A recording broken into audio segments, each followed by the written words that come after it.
If the Green Bay Packers made a mistake relying on internal development and coaching to make this pass rush better, we're going to know right away in training camp.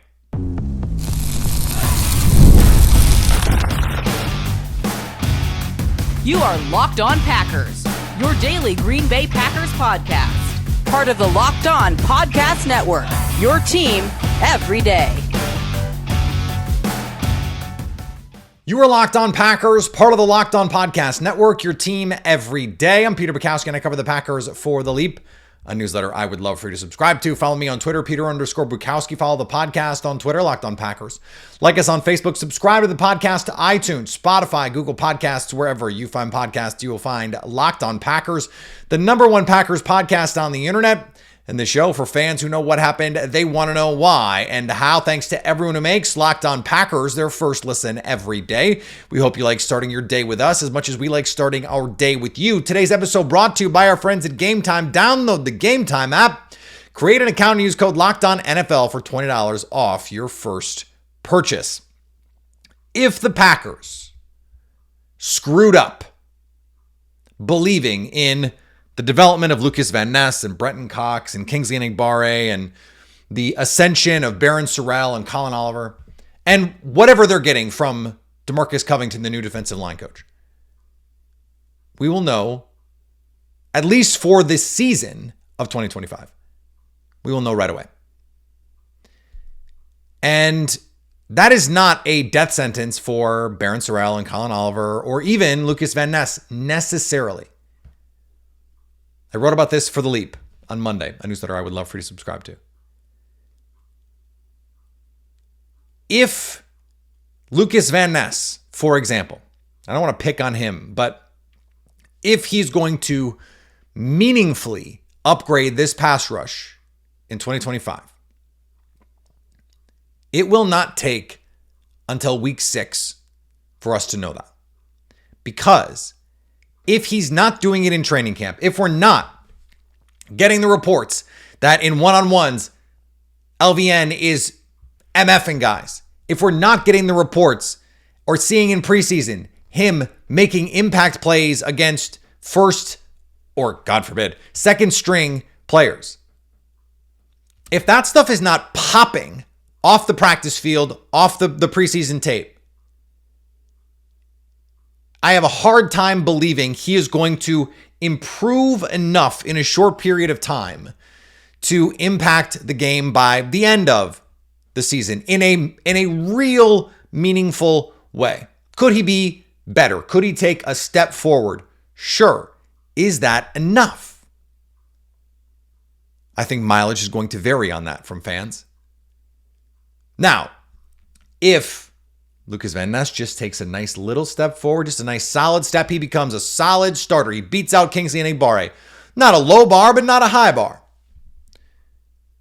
And Devontae Wyatt stays healthy. And it's the case that Kenny Clark was hurt last year, and that was the driving factor, the primary reason he underperformed relative to his career trajectory. Then that can be enough. Like, that can be enough for the Packers to say, well, we believed in our roster. Now, it won't be enough to know what the impact of the coaching decision was.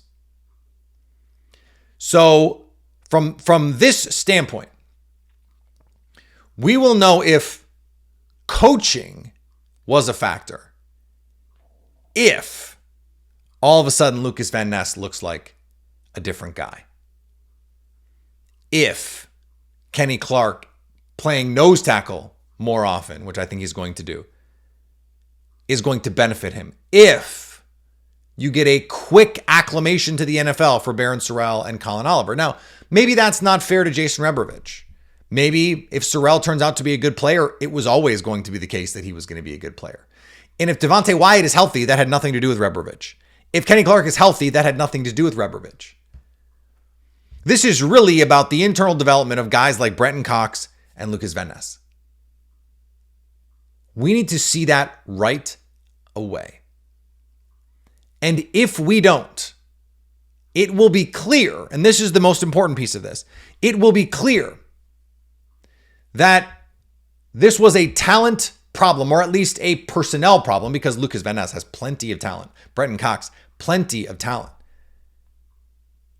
Our pal Brandon Olson from Locked On Gators will tell you plenty of talent for Brenton Cox. The part of the problem was between the ears. If those guys don't take meaningful steps forward, it will be clear that the Packers bet that the problem was the coaching, not the personnel, will be clearly wrong. Now, that again does not preclude Lucas Van Ness from becoming a good player, but this is now year 3. If he's going to become a good player, it's going to happen this year or not at all. There's a lot of pressure on Van Ness this year, fair or unfair, because of the draft pedigree, because of the year he was taken, because of the trade he was a part of with Aaron Rodgers, and because of some of the other players that right behind him have produced in a meaningful way. And because of apparently an opportunity cost piece of this, where the Packers go, well, we invested in this guy, and so we have to see this through. It is a little bit of a sunk cost fallacy. Now, maybe it works out because he turned out to be a good player, but we're going to find out right away. And I mean right away. If he is the guy the Packers believed him to be. Because if he's not, and I'm talking about right away, if he is not ready to help the Packers right away, then the problem was at least just as much about personnel as it was coaching. The Packers pass rush can still be better. You get a little bit of development from Brenton Cox. Rashawn Gary, more comfortable in year 2 of this scheme. Carl Brooks, takes a little step forward. Devontae Wyatt maybe finishes some plays better. I mean, he had 10, 12 opportunities at sacks last year. Didn't wind up with 10 or 12 sacks, but could have had 10 or 12 sacks. Now, does that make up for Kenny Clark's no-show in a lot of ways? Now, we have better information now. We know that had to do with injury. But if it was all injury, then you don't have to fire your defensive line coach. If Devontae Wyatt being hurt and Kenny Clark being hurt was reason enough, you don't have to fire Jason Rebrovich. Clearly, the perception from the team was, this room is talented enough.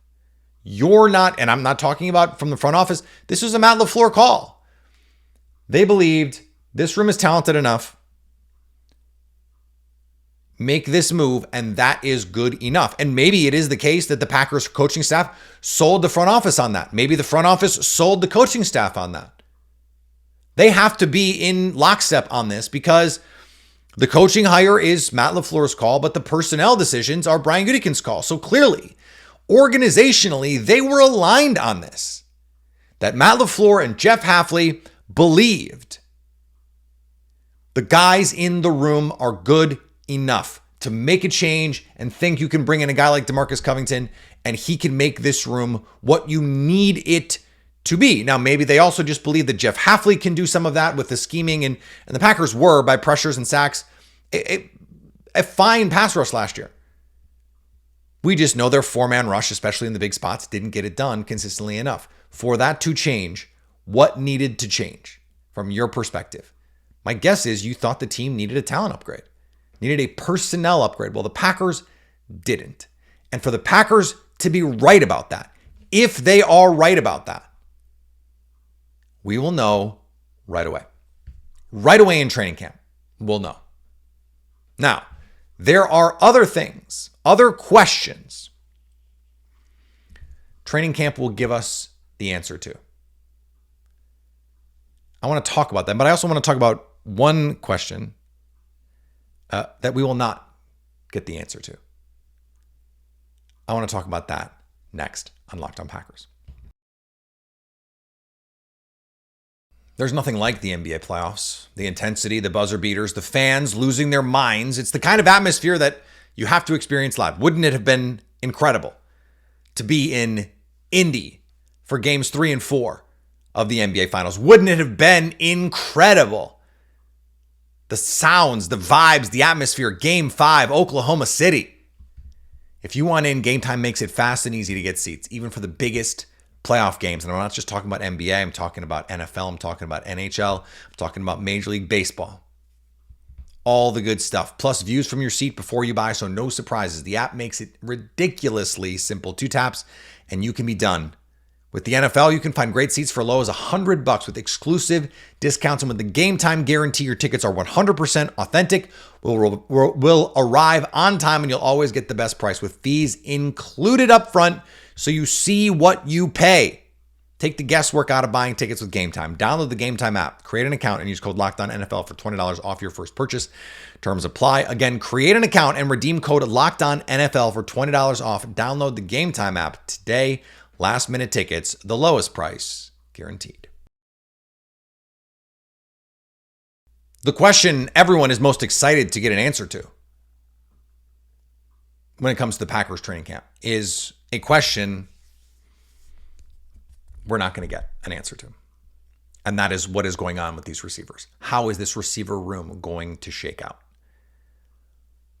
The answer in training camp,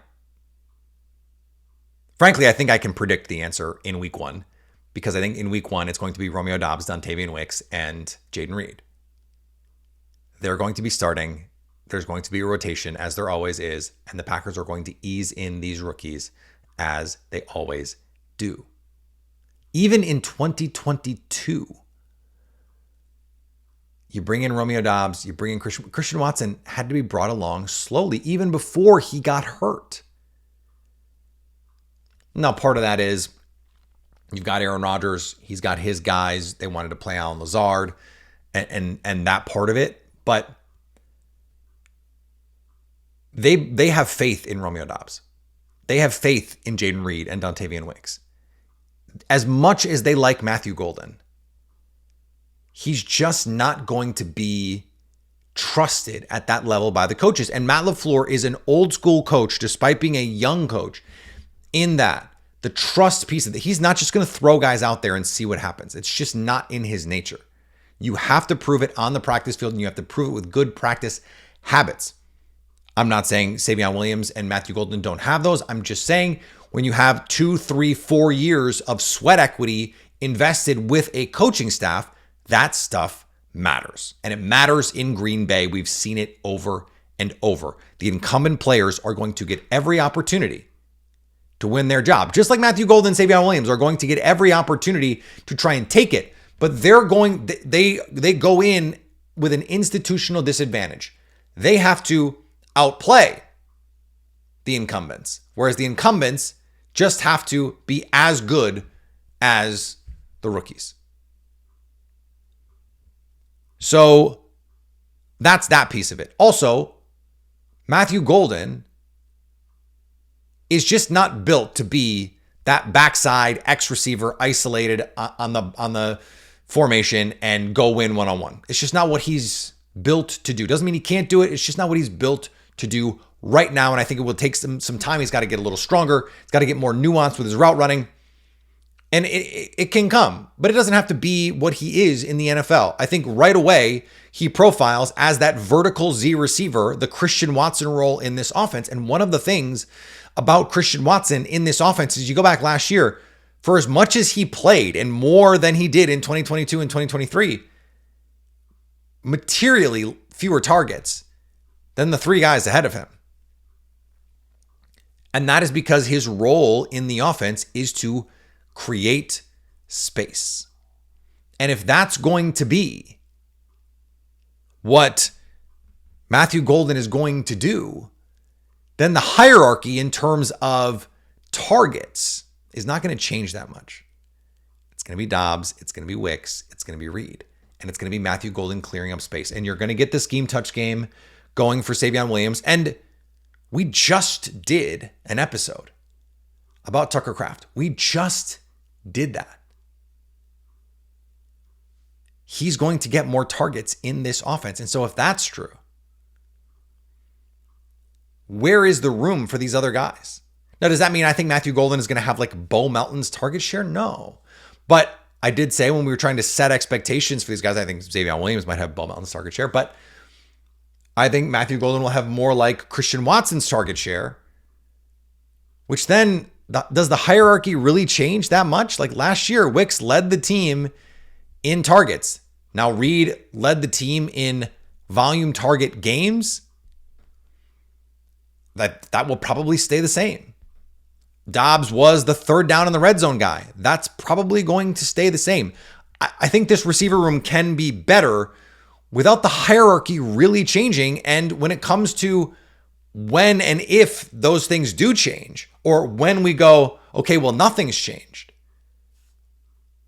that answer is not going to come in training camp. Because week one, I think the expectation at the outset should be that status quo is in place.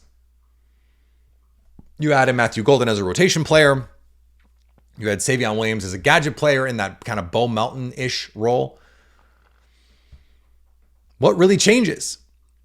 I don't think that much is going to change, and it's certainly not going to get that different July, August. Those guys I just don't think they're going to get enough opportunities because I think the Packers still believe enough in Wicks, Reed, and Dobbs, at least in the reliability, in the floor of those players, to give them a chance here. Now, the whole point of drafting Matthew Golden and Savion Williams is to chase the upside. The upside is the question with these receivers. But it's going to take time to find the upside. It's going to take time to mine the upside in all likelihood. Even players who end up being good tend to be bad as rookies. Most rookies are bad. Now, receivers come into the league more ready than ever to produce and help teams win. So I'm not ruling out that Matthew Golden could come in, especially an experienced college player. Same thing with Savion Williams, and contribute right away. Even be impact players right away. I don't think that's out of the question. But in training camp, are we going to know by mid-August? Like I think with Lucas Vaness and Brenton Cox, we're going to know by mid-August. Like the second week of training camp, we're going to go, okay, those guys are killing it. Or, I haven't heard them say anything about those guys in training camp. Like, I think this was a biff. You could hear great stuff about Matthew Golden's killing it. The reporting. Like we already got the Albert Breer report about, hey, there could be receivers on the move. The Packers love Matthew Golden. Even the limited opportunities he's gotten so far, they just think the world of him. Like they've primed the pump here. And I'm not going to rule out a trade.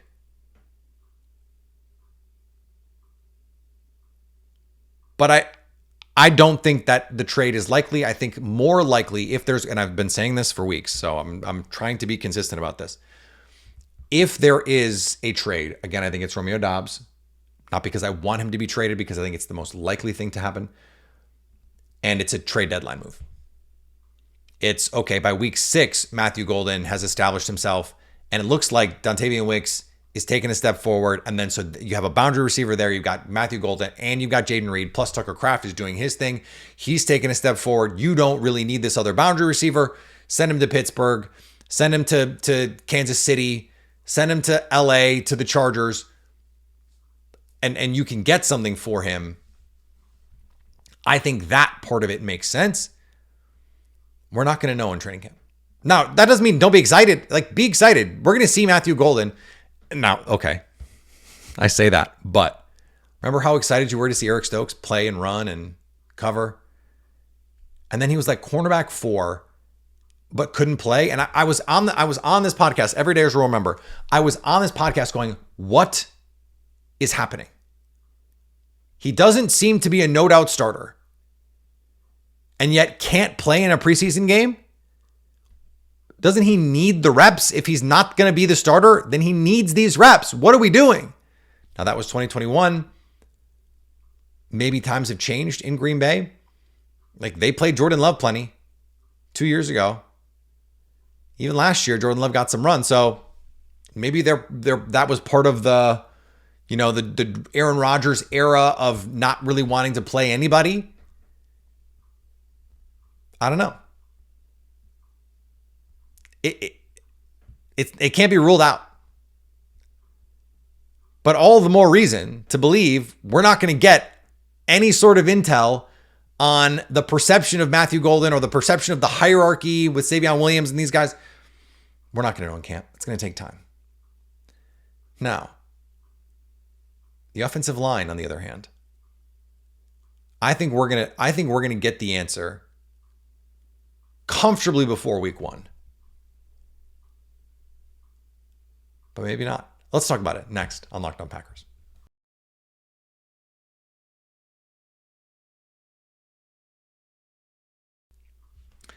Thanks for making Locked On Packers your first listen. For your second listen, check out Locked On NFL Scouting. As training camps get closer and moves are made, host Kyle Krabs and Joe Marino will make you the most informed NFL fan this offseason. Find Locked On NFL Scouting on YouTube or wherever you get podcasts. The offensive line is something we've talked a lot about. More, I think, than we have in a long time, frankly.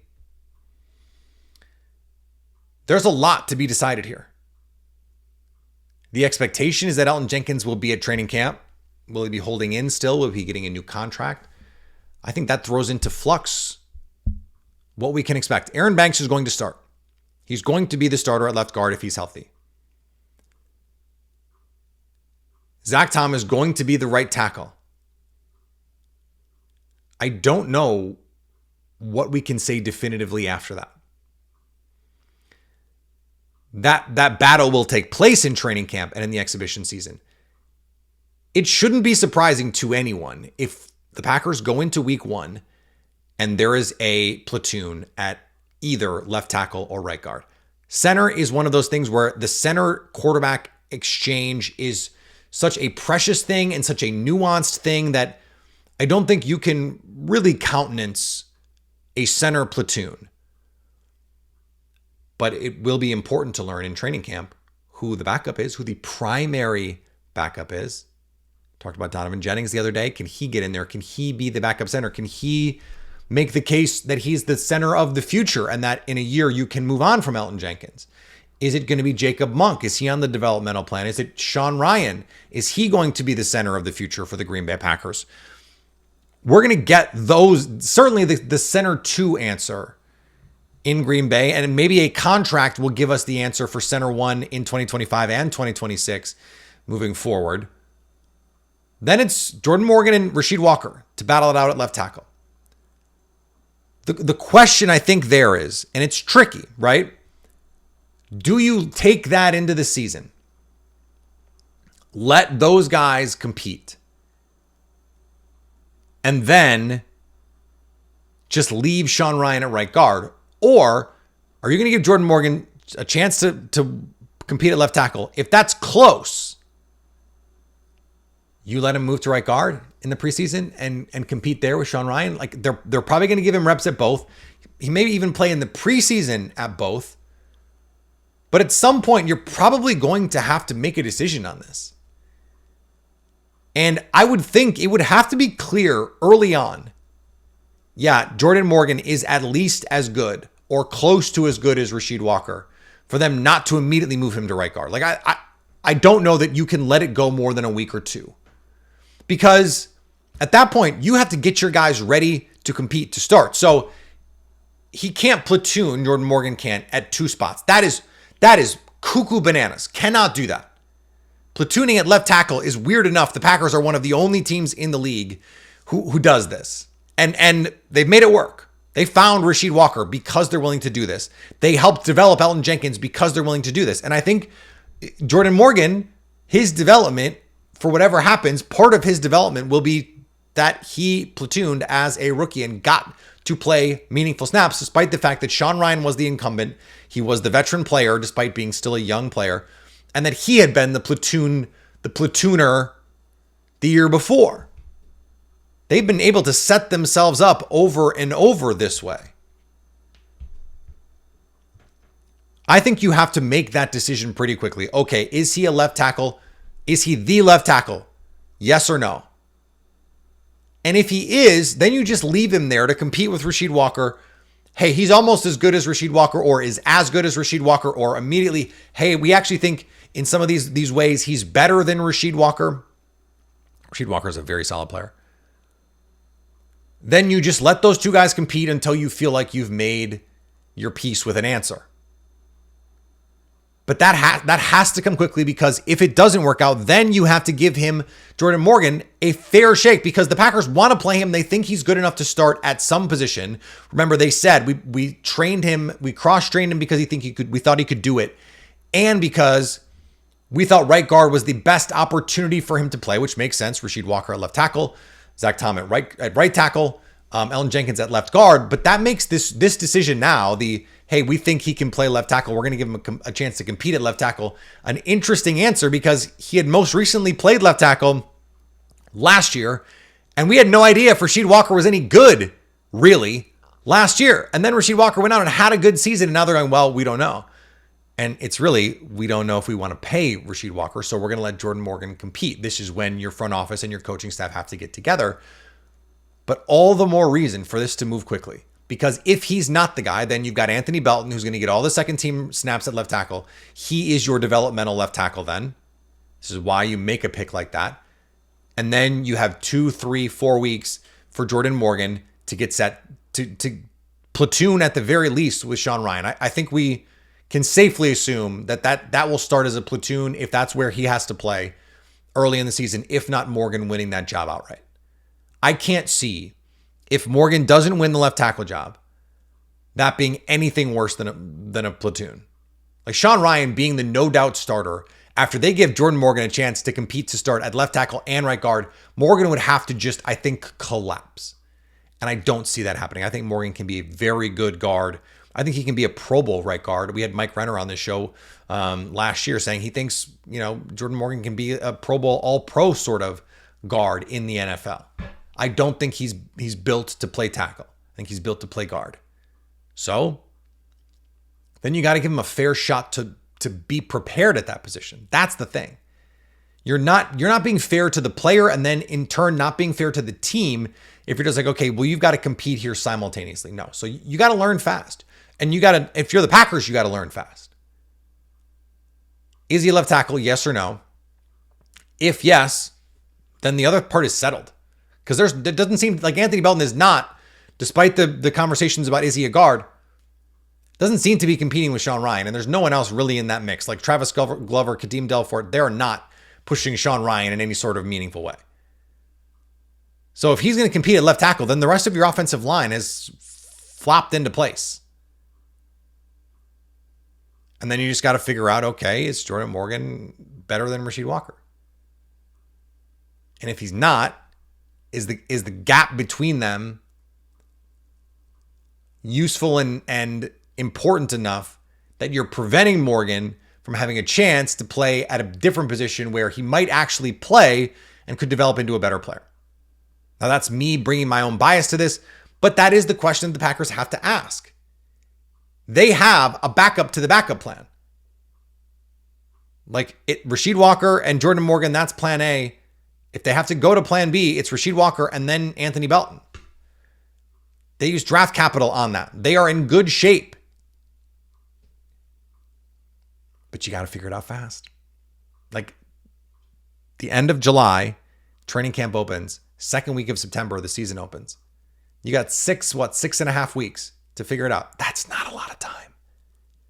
Which means they have to make decisions quick, fast, and in a hurry.